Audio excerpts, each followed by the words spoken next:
Welcome to the Leadership Lyceum, a CEO's virtual mentor. Now, here's your host, Tom Lindquist. Glad to have you back in the Leadership Lyceum, where we bring you direct access to top CEOs and directors of boards in an interview format that provides insight on situational issues that confront CEOs every day. It is a CEO's virtual mentor. Welcome to episode 24, season 5 of A CEO's Virtual Mentor.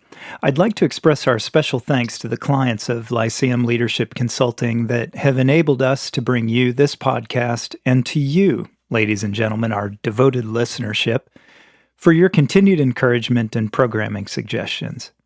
And let me mention that we cannot improve without your feedback and suggestions. Please take a moment and subscribe in iTunes or on your favorite podcast platform, and rate us with your feedback. I'm joined in the program today by Charles Newell, the Artistic Director of the renowned and critically acclaimed Court Theater in Chicago. This interview was recorded in the summer of 2019 as the Court Theater's production of the play, The Adventures of Augie March, had completed its record-breaking performance run. We had intended to publish this episode early this year in 2020, but COVID hit, and it seemed a little bold to put this out at the early stage of the pandemic. The world had other pressing items that deserved attention. But here we are, in the middle of the holiday season, and hopefully with the end of the pandemic in sight. We've been without live theater and entertainment for 9 months, and we thought this interview might be especially informative and perhaps even soothing at this stage of the pandemic. This interview is timeless and gets deep into a theatrical production's creative process as seen through the mind's eye of the director. In general, we, as an audience of entertainment, be it sports or the performing arts, usually only see the finished product. We are often spoiled with the perfection and professionalism of the finished product. But what is involved or required from a leadership perspective to develop and burnish the performance into the form to which we are also accustomed? The theater is a business. And what goes on here has crossover applications not only to you, but to all business leaders. We'll cover a wide range of topics in today's program. We'll outline the organizational form of the Court Theater, including its governance, funding, and management structure. But the majority of our time will be spent stepping through the phases of the creation of a production, from script selection to closing night. We'll be right back after this to join my conversation with Charlie Newell, the Artistic Director of the Court Theater in Chicago.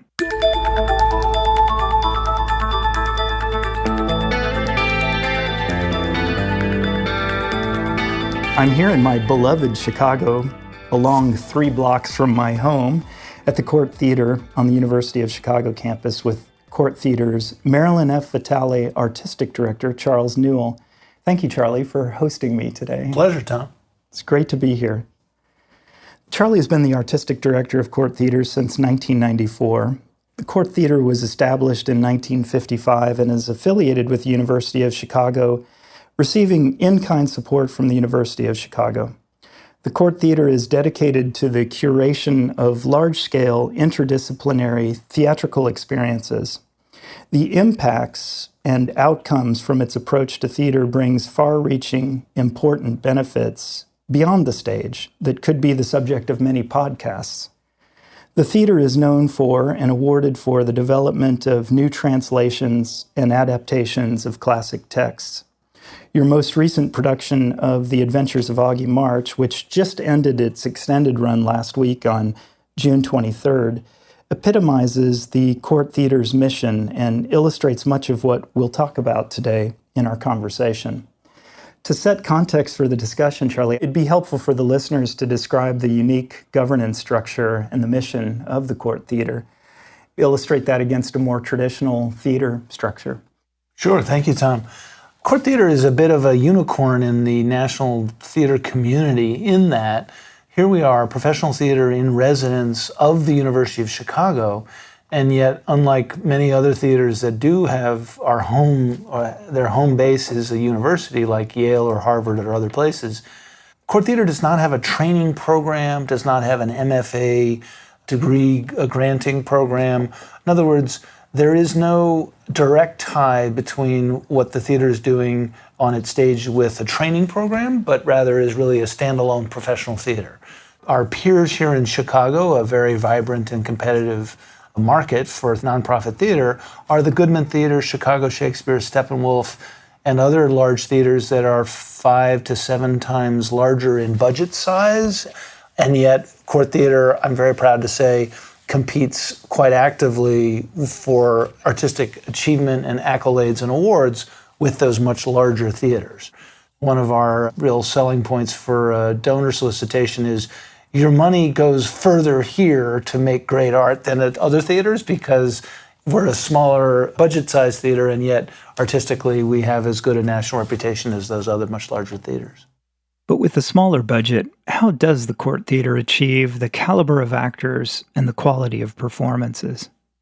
It is true, as you mentioned, that the university does provide some in-kind support, but it's accurate to say that the elders of Court Theater were very wise in creating endowments. We have endowments that are 4 to 5 times our annual budget size. Our annual budget size is approximately $5 million. And any theater now in the American national theater scene that has an endowment that equals its annual budget feels very happy. Court Theater has endowments that are multiple times our budget size. So that alone, and an endowment, of course, is generating interest on an annual basis that, frankly, the university manages for us, and we don't have to go out and raise that. The university annual support is less than 5%. It's really more the in-kind support, accounting, endowment budgeting, access to health plans. We're all members of the staff of the university, et cetera. And the endowments are used to directly fund the art, as opposed to the overhead management, which is covered by the University of Chicago. That's why I describe us as kind of a unicorn, in that we're operating as a fully fledged professional theater, and yet we have a parent company in the University of Chicago. Moving from governance, funding, and management to the creation and the creative process, what makes Court Theater's opportunity, ambition, and mission so unique in the realm of national theater? The secret sauce, I like to say, and it goes to the mission, and you've articulated a little bit already of it, is that, and most recently with Augie March and our growing national reputation, when we commission a nationally recognized artist to do an adaptation, we then partner them with some of the world-renowned scholars here from the University of Chicago, and getting a kind of double helix of creation between the adaptation and the research from the scholars, a combination of art and knowledge that then creates the unique productions that we do. I can't think of another theater that has such a powerful scholarly resource, or in our world, what we call dramaturgy, the research behind the productions, as Court Theater does, because we're working with a world-class research university. So I feel quite privileged and honored in so many ways being here at the university, particularly one, given that we're based in the classics and yet we're creating new work from adaptations of classics. Charlie, what do you see as outcomes? I personally, in recent years, have articulated a very clear, real calling for myself and my work, which is how to create transformational emotional experiences for my community and myself. I translate that then into what the kind of theater that Court creates and the impact that it has. We've increasingly created opportunities in which our work is not merely for entertainment, but rather has a very rigorous intellectual component, has a deeply collective, conscious of emotional connection, and those two things that then combine into the opportunity for real social change. We operate here on the south side of Chicago. In recent years, we've elevated the work of African American classic canon to a national level, stage adaptations of Ralph Ellison's Invisible Man, Richard Wright's Native Son, et cetera, et cetera. And so with that work, we're not merely giving a profile to the deserved African American classics, but rather through that work, addressing issues of social justice and social change that directly relates to the community of which we are part of. So it has both a very personal transformational opportunity as well as a social and community transformational opportunity. and the fact that theater might actually do that and not merely be a place for entertainment is very exciting. There's something very special in the way you're able to do that, to realize that with theater. Yeah, and I think we're just getting started. In the last year, we've welcomed a new executive director to Court Theater named Angel Izaguirre. He and I are co-leaders of Court Theater, and through his brilliance and strategic thinking, we're engaging in a whole new level of community engagement and programs, the center of which is the art that we have on stage, but all of the other programs around the work that we're doing so that we can have the greatest impact on the community. When we come back from break, we'll begin to delve into the steps in the creative process. Although this stands alone for its reveal of the creative process for performing arts, there are crossover learnings that apply to the creative side of any business, including strategy setting, R&D, and new product or service development. We'll be right back after this to walk through the phases of a production development process with Phase 1, finding and developing a script.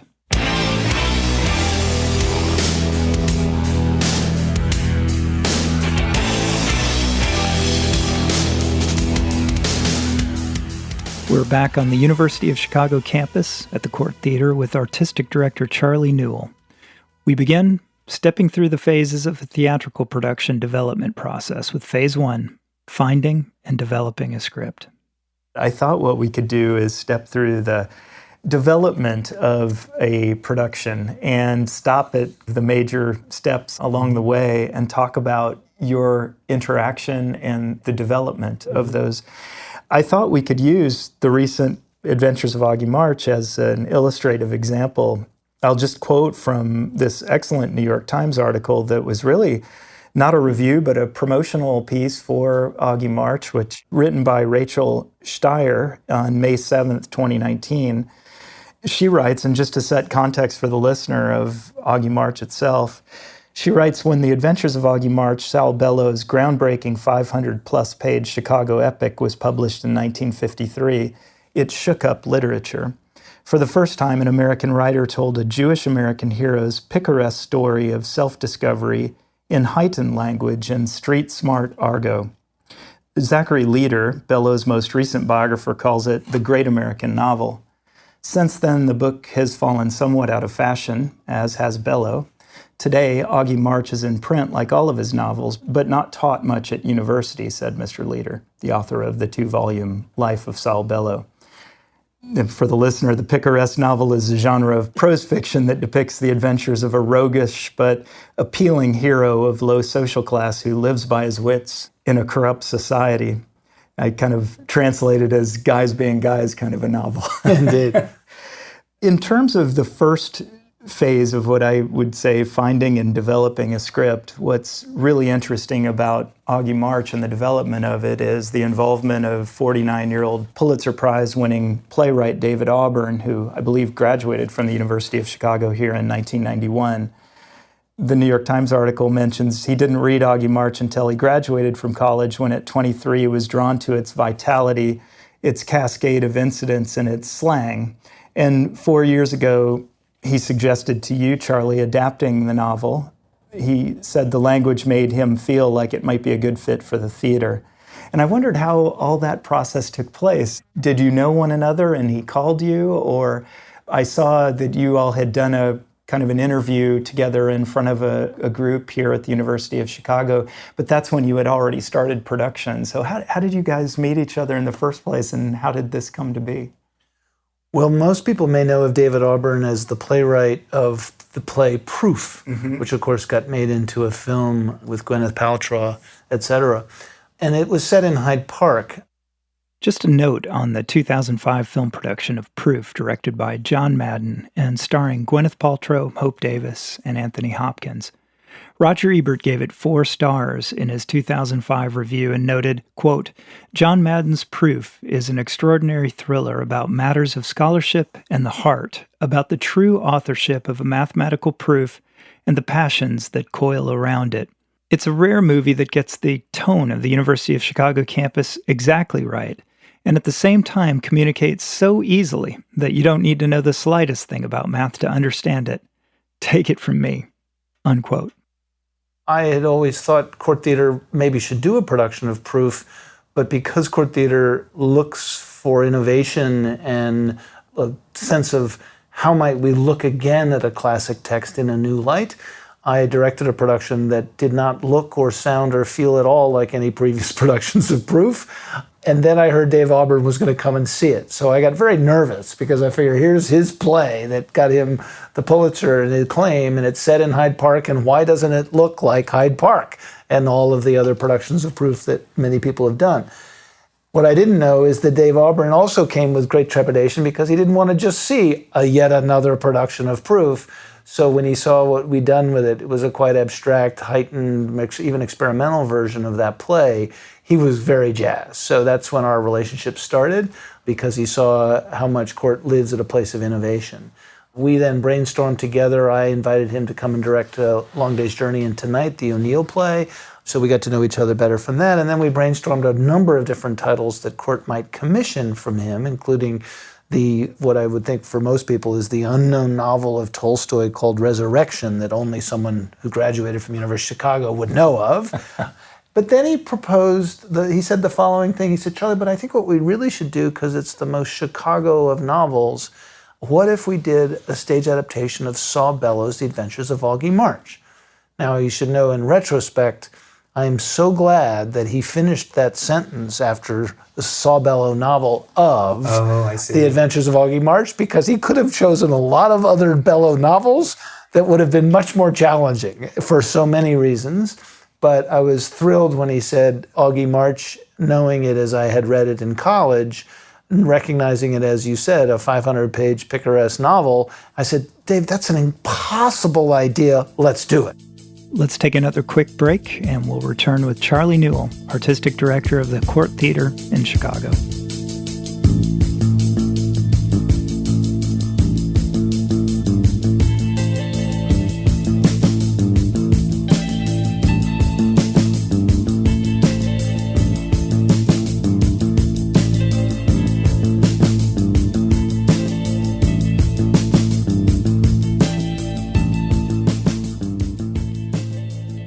We now move further into the production development process, into Phase 2, developing the unique look and feel of the production. What's especially interesting in the production of Augie March is Charlie's application of various art forms. Our discussion that follows reveals the collaborative aspects of the creative process and how ideas generate in nonlinear fashion as creative minds collaborate. Perhaps the creative process and the environment is best illustrated in how they arrived at what became a call to action. Let's join the conversation. Here's Charlie Newell.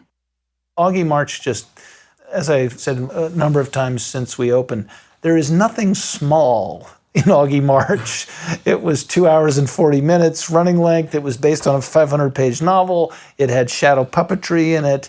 It had movement, and we can talk a little bit about that based on some of the core principles of Pina Bausch, one of the leading innovators in modern dance. In fact, we brought former members of the Pina Bausch company to lead a movement workshop as a way to help us tell the story of Augie. And then to have Augie be the best-selling show of the best-selling season of Court Theater's history and best single-ticket sales day for a show in Court's history. Everything about Augie, well, nothing was small about Augie. Let's put it that way. Nothing was small, and the results weren't small either, Exactly. Which is wonderful. Exactly. Well, with manual cinema and with the Pina Bausch, the modern dance troupe, I guess in a general sense, what I find is so fascinating about this is you've gone outside the walls to collaborate. It's interesting, and I compare it to the business world now with so many specialists that are out there. You know, often collaboration is the way to innovate, and you can't do it all within the four walls of your organization or your shop. And so you find these ways of collaborating that extend what your capabilities are, and maybe you discover all new capabilities through that.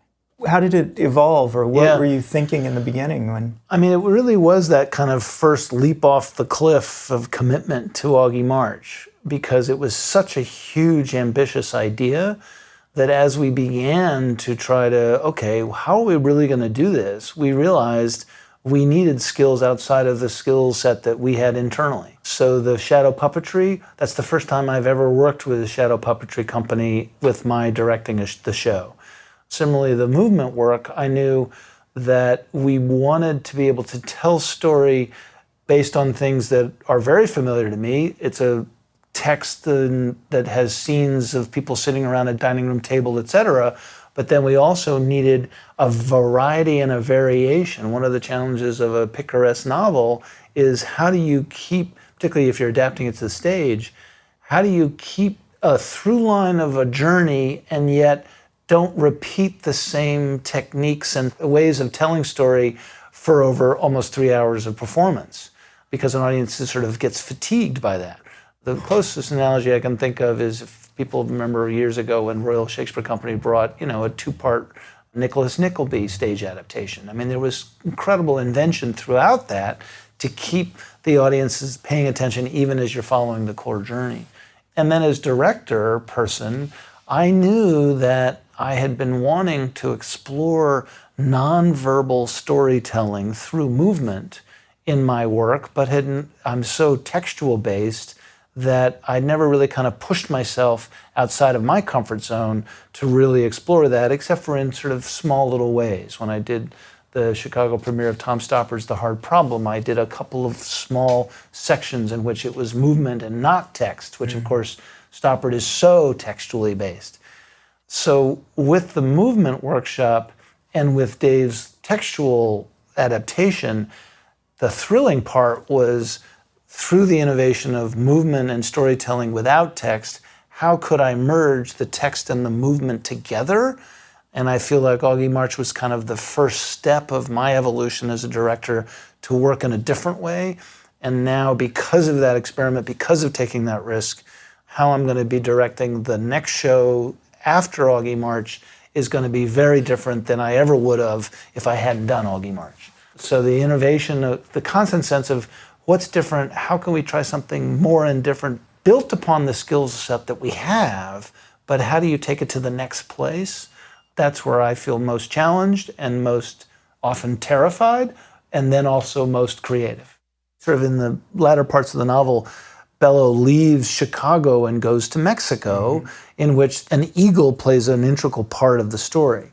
And Dave had written and had imagined that the eagle would play an important part. I thought to myself, how the heck are we going to do an eagle? So through many of the early conversations, I kept trying to convince David that we didn't actually need to have an eagle in the production. So much so that after one rather rigorous debate, as he was flying back to New York, he sent me a link to a t-shirt company.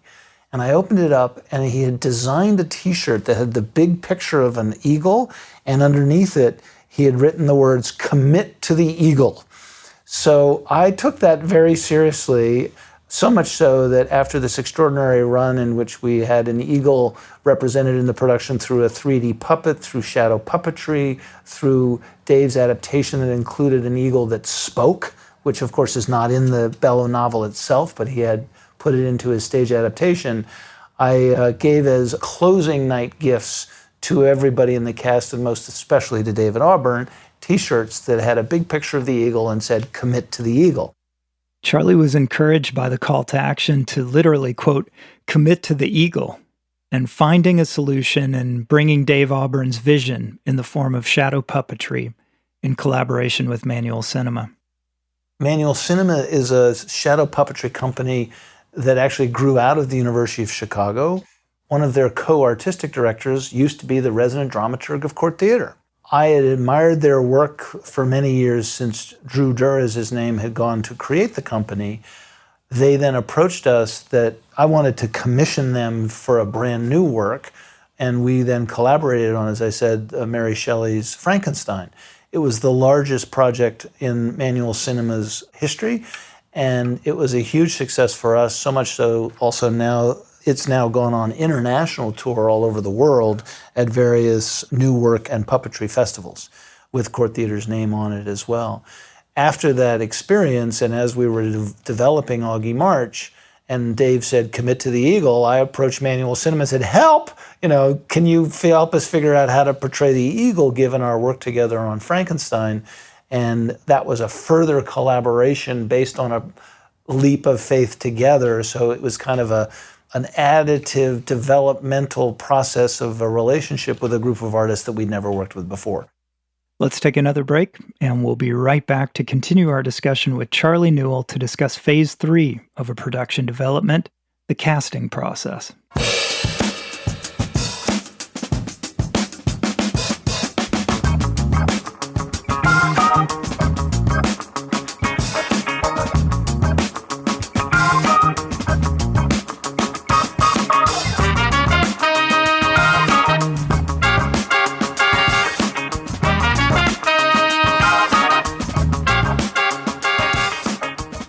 We're back with Charlie Newell, Artistic Director of the Court Theater in Chicago. We're stepping through the production development process into Phase 3, the casting process. Any business faces numerous constraints, and the need to work within and around those boundaries is no different in a theatrical production. With Augie March, that is illustrated in the casting process. My wife and I came to the production, and I was just in the audience enjoying the production. I wasn't even thinking about our interview. You know, this has been under development for 2 years. We've been wanting to do this. And so I was just an audience member. And so after the performance, I thought there's so much to talk about there. And then I shuddered to think that I wouldn't remember all of these things that were viscerally meaningful for me in it. But I noted a couple. We talked about the shadows and the projections and the screen projections and achieving humor and movement and dynamic interest in that. I was fascinated by the doubling, trebling of actors, and it reminds me of the old radio programs where you could double, and there was a whole ability for some to double in that and change their voices. But here, they're right in front of us, and actually they're wearing the same costume. And I'm going to forget her name, but the one that played the mother, and she was also the girlfriend from the North Shore. This was actress Shawn Cross, who plays the erratic and complex Thea, a love interest of Augie, and also plays the blind mother of Augie and other roles. A cinch here when she cinched up her outfit and she looked completely different and took off her glasses. And even her mannerisms and her acting was different. And I think she played maybe 3 or 4 characters? I think 4. 4. Yeah.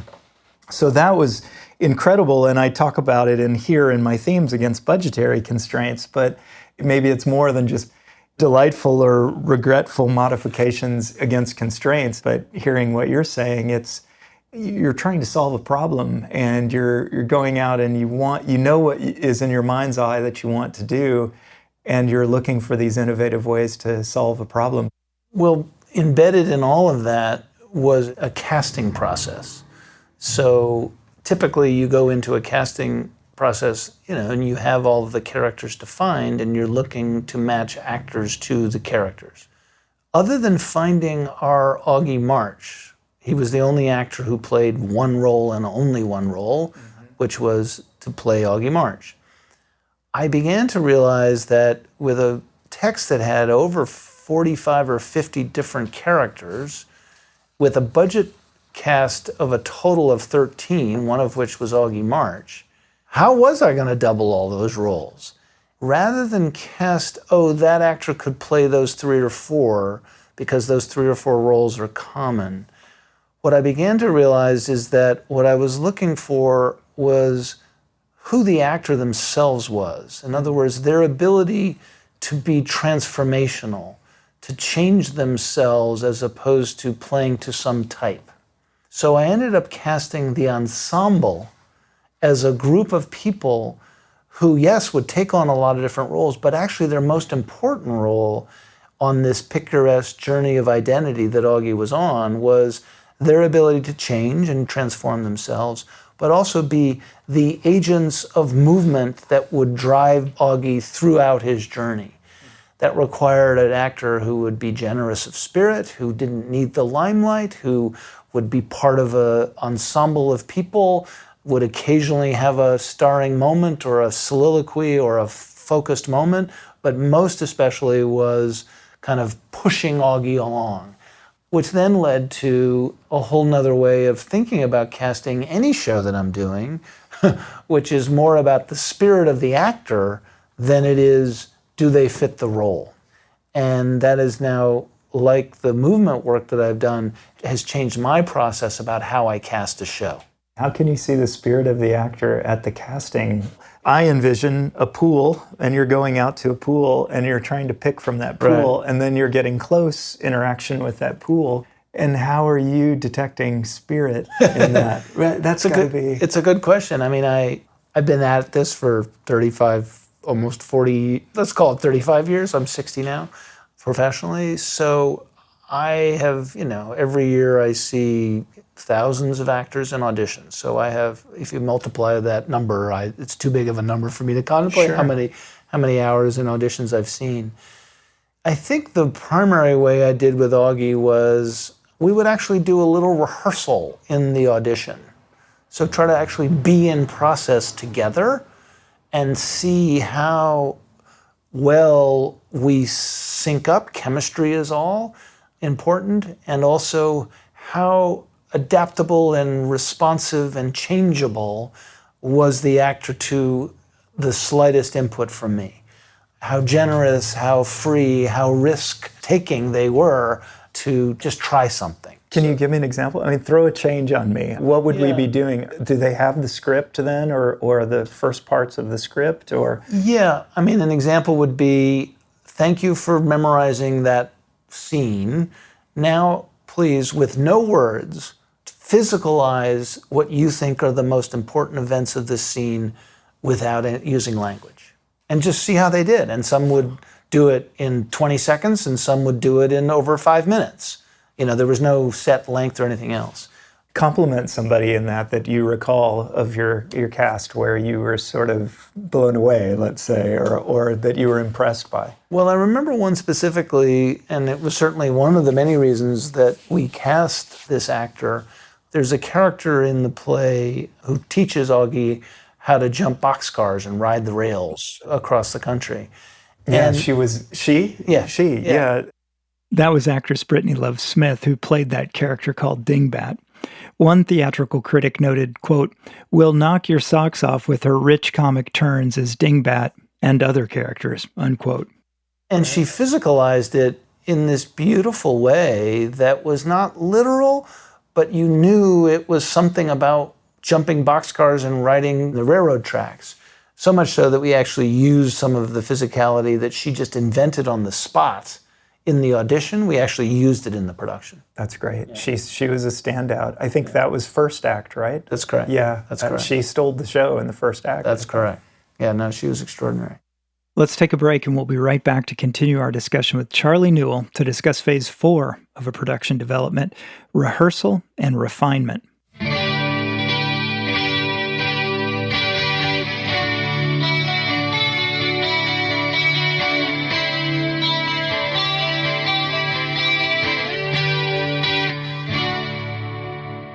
We're back with Charlie Newell, Artistic Director of the Court Theater in Chicago. We're stepping through the production development process into phase 4, the rehearsal and refinement phase. Any leader needs to motivate, inspire, and develop people to perform at top levels. How does a director with an ensemble create as much invention and self-generated problem solving as possible? Here's Charlie Newell. As leader, CEO, whatever you want to call it, I'm not trying to provide all of the answers, but rather an environment where as much creativity and problem solving can happen without judgment, without risk of embarrassment or even fear of failure. Actors are having to go out on auditions for 10, 12 times a year to get work, so they're constantly dealing with rejection. So getting it to a space and a place, even in an audition, where one can try to create an environment in which there's no one way to success, there's no box you're trying to get them to check, but rather encourage what is unique and special about them to show up and tap into that, and the power of that is a constant opportunity and challenge for me. Taking it from the audition to the rehearsal context, how much is created by the group setting and the rehearsal where ideas are being generated not just by you or in sort of a top-down fashion, but by the group itself? Well, all I can say is I worked with an actor who I've admired for years and who's, one of the most recognized and lauded musical theater performers in Chicago. He and I had never worked together. And from the very first beginning of the rehearsal, he kept saying to me, Charlie, why do you keep saying, I don't know, and leaving it open to us to invent?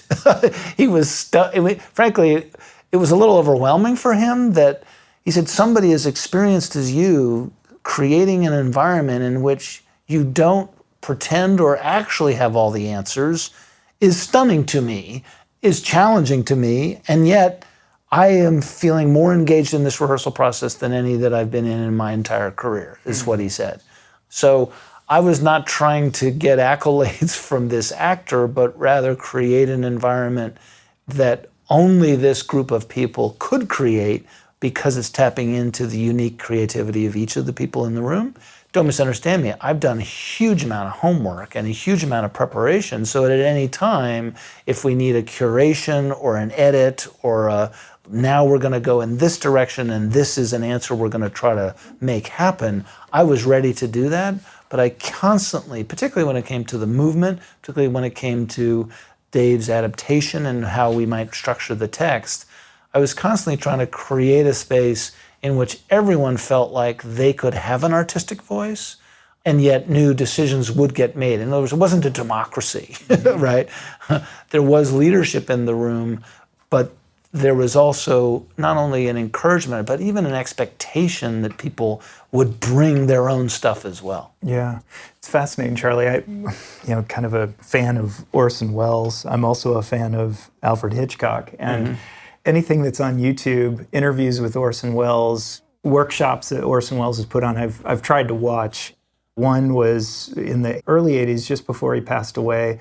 He was speaking to the University of Southern California, USC's film school, and a bunch of directors in the audience. And he's on stage alone, and sitting, and they're asking him questions, and he's so engaging in it. It almost brings tears to your eyes how engaged he was in it. He asks the group, who is the most important among the cast? Is it the director? Is it the producer? Is it the screenwriter? Is it the actor? They're all thinking, because I guess they're probably aspiring directors, they're thinking it's the director. And Orson Welles says it's the actor, and that he saw his role as in direction as bringing the best out of the actors and giving them space to create. On the other end of the spectrum seems to be Alfred Hitchcock, who found the actors to be a bore and a chore, and he just completely opposite. Yet both have produced great films and great works. Yeah, and I would just suggest that a big lesson for me about 15 years ago was it's not about getting the single performance in the theater, because every night is different. Every audience and their energy changes the performance because they change how the actors hear and therefore respond to them responding. That unlike when you're making film, when you're trying to get that one special moment on film, for me the lesson was don't try to get something, as it were, frozen in performance, but that every night, how do I create a production in which the actors feel there's yet another opportunity for creation?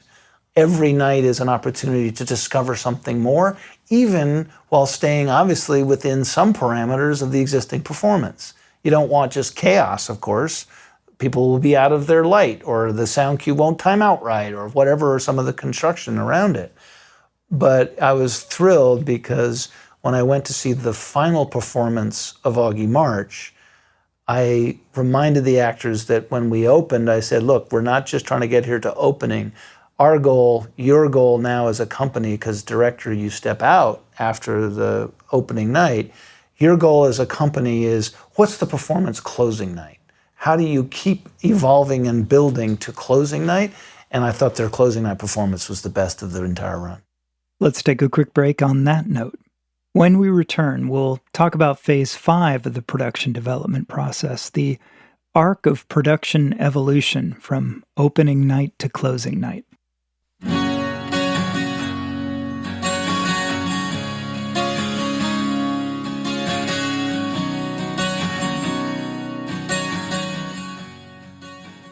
We're back with Charlie Newell, Artistic Director of the Court Theater in Chicago. We're stepping through the production development process into Phase 5, the arc of production evolution from opening night to closing night. How do you create a production that keeps evolving, even though you're not back in the rehearsal room? I want to ask you this. You said you went to that performance. What you're implying there is you didn't go to every performance? Yeah, once the rehearsals are over and press night happens, the union rules are such that we can't rehearse the intensive hours that we normally rehearse. I see. I go and I see the show after it opens, and we'll work with the stage management and the actors about giving some notes, but there's not the focused, intensive, hourly rehearsal time once the show opens to the press. So therefore, as director, as the leader, how do you create a production that keeps evolving even though you're not back in the rehearsal room? How do you do that? Exactly. So giving people enough foundation to know where they're at, or that's another way I put it, we kind of have emotional or physical lampposts that, you need to get to that moment. How you get from one lamppost to the next on any given night, there's opportunity for change and adjustment and discovery, which of course an audience can feel that, oh, this feels alive, this feels invented as if for the first time. Now one could say, well, that's an actor's job to make every performance feel like it's the first time. But if in fact it actually is, in some core sense, that you can create that sense of ongoing discovery within the construction of the existing production, it's a better experience for the audience as well as the actors. Mm-hmm. You mentioned you have the notes. Is that how you're giving feedback through the performances? Yeah, and with the stage management team who is watching the performance, was in every rehearsal, saw every decision made and impulse and et cetera. So we all have a common language, but it's not me sitting there watching every night. Got it. So I want to get into those things that you do to improve the performance. I'll just say this, back to Rachel Steyer's article in the New York Times. She says in the middle of the article, several pages into the prologue, after Batishaw has conked Augie on the head to stop him from getting help, an ensemble of 12 actors swoop downstage, each brandishing a chair. And this is at rehearsal. Boxing Augie into a corner, they chanted the novel's famous first lines, I am an American, Chicago-born, Chicago, that somber city, and go at things as I have taught myself, freestyle, and will make the record in its own way. First to knock, first admitted, sometimes an innocent knock, sometimes a not so innocent. And she says Mr. Newell watched, walking around, whispering in the actors' ears, and I'm fascinated by what you're telling the actors in that setting. Well, it's something I learned from the avant-garde theater director Lee Brewer, whose work, actually, the adaptation of Gospel Colonus, we're going to be doing next season. It's an adaptation of Sophocles' Oedipus at Colonus, but set in a Black Pentecostal church service, so it should be quite extraordinary, called Gospel Colonus. Anyway, I watched at age 22, when I was in the rehearsal room for Gospel Colonus, Lee Brewer would walk around after a run-through of something and talk privately to the actors. You couldn't hear, only the director and actor were sharing in the conversation. And of course, I was very curious because I was eager to learn, what the hell is it, what's he telling? The more important lesson was, we're all social creatures, and one of the things that I've come to learn is you'd think actors would be nervous performing in front of an audience. Well, often they are most self-judgmental, worrying about what the other actors on stage with them feel about their performance. So imagine if you're in rehearsal and the director is now talking publicly to you, the individual actor, and giving you a critique. All the other actors are hearing that critique, and for the actor that's trying to receive it, she has to manage the fact that it's all public. How much better might it be to have it be a private conversation so that the actor can really hear it without having to manage the social response to it? And even more importantly, as director, I learned something which sounds a little manipulative, but what the heck. It's also possible in those private conversations, I can say things to that actor that may completely contradict something that I've said to another actor. but the two actors don't know that it contradicts. And one of my jobs as director is to create conflict. So I can say, I mean, I've used this example in Cherry Orchard. There's a woman who you can make an argument that she has this valet who is her support, and there's nothing personal or even sexual going on between them. You can also make an argument that she's having a wild affair with her valet. So in the rehearsal, I could talk to the actress and say, no, of course you're not having an affair with this valet, whatever. But to the valet, I could say, of course you're having an affair with her. So that, in other words, the secrets, the character secrets that you can develop by talking privately rather than giving notes publicly is a really rich source for creating conflict. I mean, in life, we don't know everything that you know about me or I know about you or the assumptions that we make about each other. In fact, we're often very wrong about those things. So getting it to be that activated and contradictory creates the most drama. Is there an opposite end of that too, where you're trying to create, I don't know, consonants that they come together? Or Sure, and yet each actor and each person has different things that motivate them to come together. So oftentimes you have to find what is motivating for that person that may not be motivating for the other person, and that keep it separate as well. And are we talking the actor or are we talking the person? Both. That's amazing to me. Both. Much less the interpretation of the character, because, you know, as director, I have very strong points of view about how each character is portrayed. The other thing that this kind of confidentiality, if you will, maybe is a better word than secrets, is it leads a lot to actors making choices that are unexpected by their scene partner.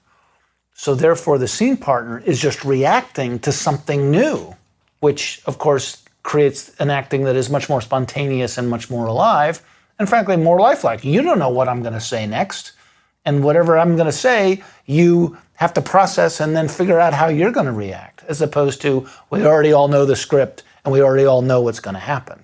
So creating a level of spontaneity is also a real advantage of this.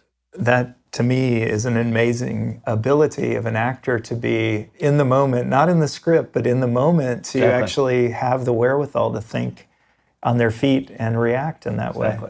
So I guess with your ability to have these very private, quiet conversations to create the drama and the dissonance, the consonance, whatever you're doing, they have to be very facile in, you have to know that they don't need to be thinking about the script or, I guess in a dance sense, you know, counting the beat and looking at their feet. Or they have to manage the, oh my gosh, there's something else coming at me, but I still have these words to use. How do I use these words in response to something I'm not expecting? And that creates all kinds of different line readings and different responses that keeps the performance very alive. How about the coaching associated with emboldening somebody that might be reticent about something, or, and maybe that doesn't happen at this level? You'd be surprised. You know, we all think that actors have big egos in order to be able to stand out in front of us and all, whatever. They are as fragile in their egos as we all are. Mm-hmm.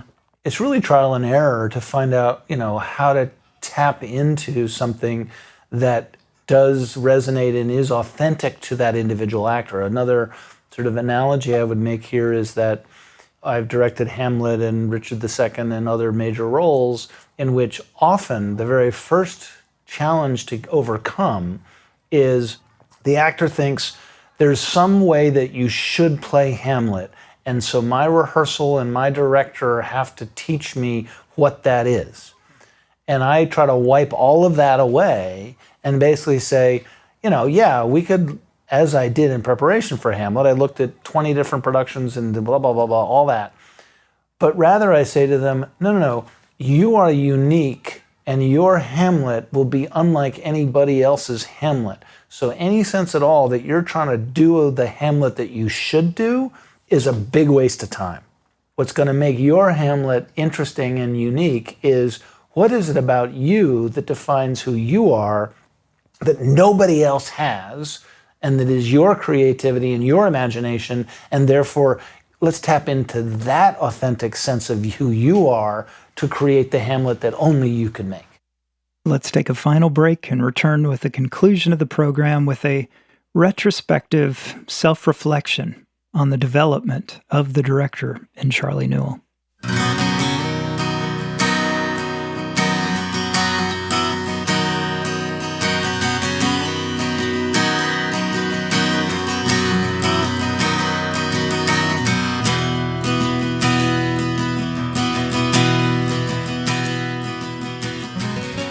We're back with the conclusion of our program with Charlie Newell, Artistic Director of the Court Theater in Chicago.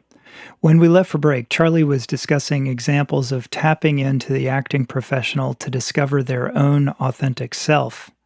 How did this happen for Charlie himself in his development as a director?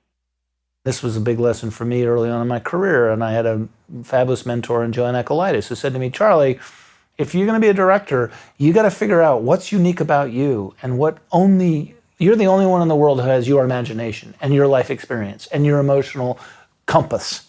So constantly tap into what that is and have the work come out of that place to create work that nobody else in the world could create. When I realized that I had that potential, not only does it give you a sense of empowerment, but it makes you kind of go, well, wait a minute, what is my unique point? Who the hell am I? What is it that I can do that nobody else can do? And similarly, I try to empower actors that way. What is it? Maybe it's a dual question. How long did it take you to discover that? And much too long. Well, I think wisdom, we all think it's going to come tomorrow. But, yeah. And then how would you label that about you? It took me, I was doing a production of Porgy and Bess, and in my typical fashion, I studied everything that had ever been written and every version of text and recording that I could possibly find so that I could know every choice that every previous production, as much as possible, right? However, there came a moment in the rehearsal room when I frankly forgot and left behind all of that research. And there's this moment between Strawberry Woman and Honeyman that is written initially and has always traditionally been used as kind of a scene change transfer moment. In other words, not particularly important storytelling at all.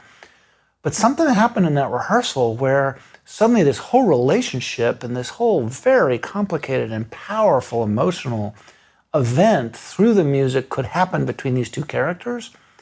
And I know this may sound a little touchy-feely, but I had that kind of insight into it that was purely intuitive. It was not intellectual at all. I almost felt like I was some sort of conduit to some idea or some even spirit of something that wasn't mine at all. I don't know how else to explain it. So we pursued that idea, and that scene, that moment, throughout the history of that production was frequently cited as one of the most moving and astonishing moments of the production, which in other productions had meant nothing. But that took me 25 years to get to a realization that that's the place I need to operate from. So when you ask me, well, what is that? I don't know, because it's intuitive, but the best way I know how to answer the question is some clarity around, this is not only through my work, but also just my own journey of self-identity and discovery, that my calling, my mission in life, my reason for being is that how might I, with what's specific and unique to me, create emotionally transformational moments for my community and for myself. And if that's the case, then how can I operate on a more consistent and ongoing way? And it's every rehearsal and every day is a new journey of discovery of how to do that. How can I operate out of a place that fulfills that calling and fulfills that sort of mission of my life? And Augie March, particularly in the movement, particularly in some of the ways that I work differently than I never have before, was a constant kind of further realization of that. There's a phrase in this journey of discovery that Bellow wrote, clearly autobiographically, in which the character describes, if I can only find the axial lines of who I am, in other words, the kind of perfect place to be that is uniquely mine and specific to me. So it's no wonder that I was keenly interested in this stage adaptation, because not only did Augie March feel like Court Theater was discovering in a more powerful way the axial lines of who Court Theater should be, but that I, as an artist, was also discovering also my axial lines even more powerfully. I love that. And actually, that what encapsulates that is, look at me going everywhere. Exactly. Another phrase is, but I am a person of hope. And while it seems like I was only being idle, there was hard work going on all the time. Look at me going everywhere.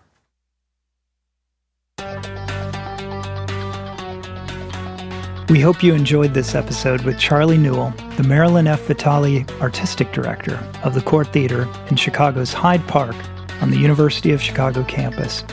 I'd like to express our special thanks to the clients of Lyceum Leadership Consulting that enable us to bring you this podcast. We'll be back soon with our next episode, episode 25. We cannot improve without your feedback and suggestions. Please take a moment and subscribe in iTunes or on your favorite podcast platform and rate us with your feedback. Leadership Lyceum, a CEO's virtual mentor, has been a production of the Leadership Lyceum LLC, copyright 2020, all rights reserved.